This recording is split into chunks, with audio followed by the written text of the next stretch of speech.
Joining me on 12 Minutes with is Taras Kachka, Deputy Prime Minister of Ukraine for European and Euro-Atlantic integration. Thank you for being here. Thank you for inviting me. Minister, Germany's Chancellor Friedrich Merz proposed an interim associate membership for Ukraine with the European Union, allowing participation but without voting rights. Now, this is something that President Zelensky described as unfair and rejected. What specifically makes this model unacceptable for Ukraine?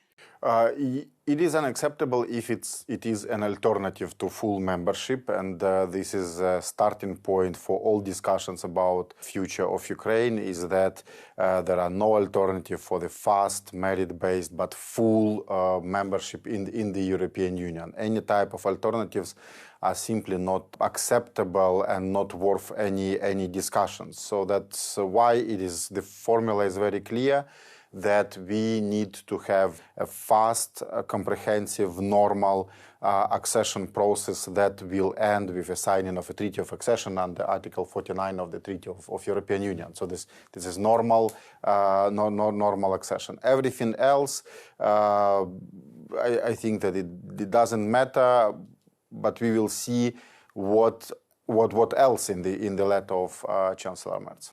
Do you see any sort of phased or partial integration for Ukraine, or it's a no-go?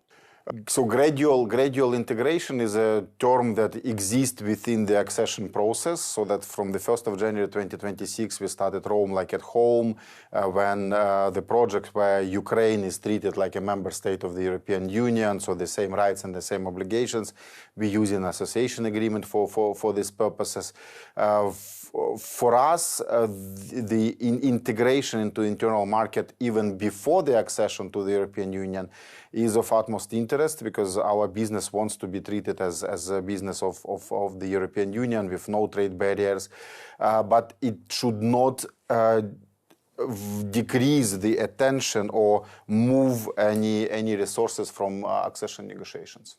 Ukraine set a target to complete all the internal obligations and be technically ready for the EU membership by the end of 2027. But it does take sometimes from candidates countries decade to finally join the European Union. Is this something that Ukraine is ready to wait longer, much longer in this case? Here we still have certain prejudice towards Ukraine. For Ukraine, this decade started in like 15 years ago, or even earlier, when we negotiated association agreement. A lot of our policies are based on EU rules, so that like food safety or technical regulations, and as well in the most important topic as a rule of law. So what we are doing now is completing the reform that started in 2016 with review of the constitution. So that's why we absolutely rationally and in absolute sobriety know that all the benchmarks that are already defined by the European Union are easily implemented in the forthcoming 12-8 months. We are conscious that we are on the final stage of negotiations. We are not starting this. But there are some people in different member states who still believe that if Cluster 1 will open only like here in June, so now, then it will only start the process of reforms in Ukraine. It's otherwise. So the opening of a cluster will open the final countdown. We've heard this indication regarding June also from Enlargement Commissioner Marta Kos when it comes to the Cluster 1, which is, of course, focused on democracy and the rule of law. She also said that she expects other clusters to open in July. What's your timeline? Our timeline is that we are already behind the deadline. 3 clusters were ready to open a year ago when Hungary formally started blocking the consideration of the free packages. In December, the member states communicated the benchmarks for these clusters to us. It was like a front loading, so that we broke through the process of opening of clusters. In March, we got benchmarks for the remaining 3 out of of 6 clusters. So everything is already done. So that's why we already behind the schedule. So that's why we believe that all 6 clusters can be open already in June. But now everything depends on the bureaucracy. Yeah? So that all the minor steps that left behind. And of course, we still need to find a final arrangements with Hungary because they have relatively new government that is still deals with a lot of issues. That's what I wanted to ask you, obviously, on Hungary and the Hungarian veto. For so long, the previous government's been blocking the opening of the clusters. Now, with the new government, the things are changing. There are consultations now being held between Kyiv and Budapest. Do you see these consultations specifically on the issue of minorities in Ukraine, which is the cornerstone for Budapest and for the new government as well? Do you see this being sorted for the clusters opening in June? First, we already heard the statement of foreign minister of Hungary and deputy prime minister Anita Orban that Hungary will not block anything, so that in the European Union. So this is already like a major news for everyone, and we started like very early on 8th of May. We started consultations with Budapest on national minorities, and we need to be very clear that Ukraine treats Hungarian community in Ukraine with full respect.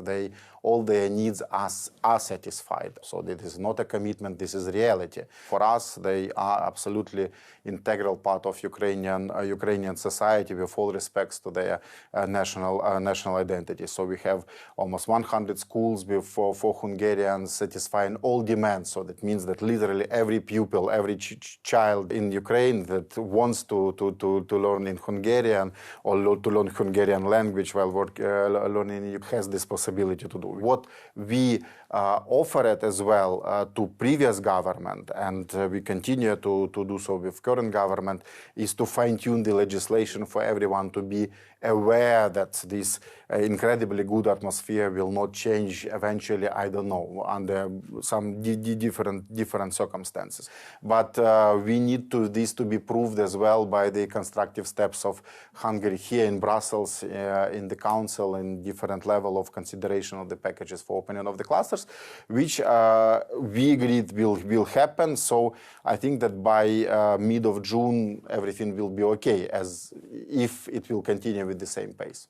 This fine-tuning, does it have to happen before the official opening of the cluster, before Hungary's veto is no longer there, or the commitment is enough and then the clusters could open with the commitment? In our opinion, so we already gave all necessary guarantees within cluster 1, so that what we are discussing now is that what else might be needed for these guarantees.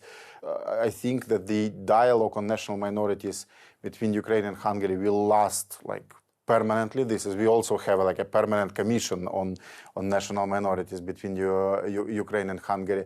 So what kind of form of let's say confirming this, our will and interest, this is something that we are still discussing, so that I hope that we will see this news.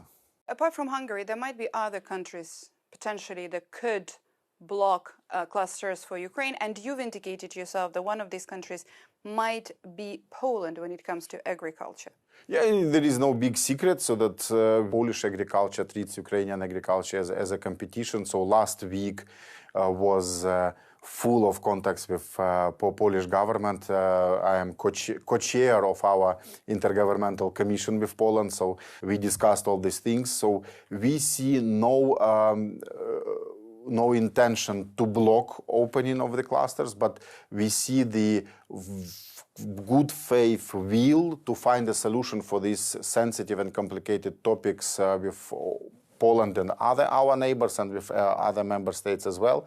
But indeed, this one will be the most delicate. Minister, another concern in Brussels when it comes to the pace of EU-oriented reforms in Ukraine is Kyiv's stance on corruption. There is an ongoing investigation which also involves former chief of staff of the president of Ukraine. How do ongoing corruption cases impact confidence in the EU member states, both regarding the EU accession and regarding the currently unblocked 90 billion euros loan for Ukraine? First, all these investigations are indications that our anti-corruption framework works efficiently, is ambitious, is capable for investigation. So this is a really good news. Yeah. So that second is that what Ukraine is now living through the war and the dramatic change of its political culture. Something that was a problem for the accession of Ukraine in the past, so 10 years ago, 15 years ago, so corruption, systemic corruption, is now very dramatically and fast going into the past. It's like this page is like literally like is changing. Yeah, so that is like so that's why for me this is something the healthiest thing that is happening.